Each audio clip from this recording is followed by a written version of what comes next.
After I got very angry yesterday and refused to compose an entire write-up of Michael Almereyda's wonderful 1998 film Trance, I figured maybe I'll do something more considered for Damon Packard's 2007 film SpaceDisco One.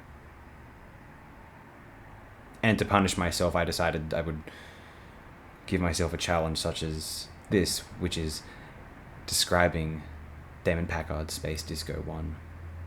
Actually, if you know a little bit about Damon Packard, it might make things easier.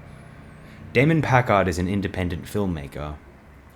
He is very independent. So go give a watch to SpaceDisco One if you don't believe it. SpaceDisco One is a sequel to both 1984 and Logan's Run. It also incorporates Battlestar Galactica to some degree. We are shown a totalitarian future which was rooted in the 2000s War on Terror.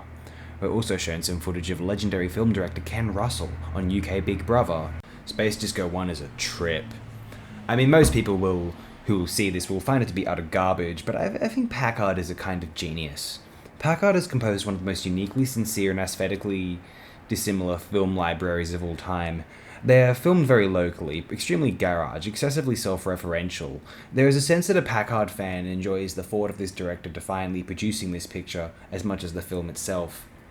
I personally enjoy them because they are wild trips. In the case of SpaceDisco One, in particular, it becomes a more meta affair, as Packard himself begins to describe to the camera his woes in constructing a film on such a budget.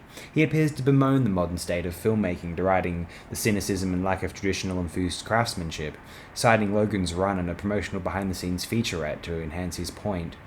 The obvious counter-argument might be to suggest Packard's own cynicism, but I would stridently disagree. Packard has made the exact film he has wanted to make. Packard may not occupy the influential position of Steven Spielberg, for instance, though he has made the absolute best of his outsider prison. Within this cell, he constructs films which outrageously paint his psychological prism. Few other filmmakers share their personal creative philosophy with an audience, because once you have the privilege of an audience, it is no longer worth taking risks with them, I imagine many filmmakers might feel. Packard has no such concerns, of course, and so he strips for the camera psychologically. His brain is beautiful. This film only runs at 45 minutes, so you must check it out and tell us what you think. I find it splendid.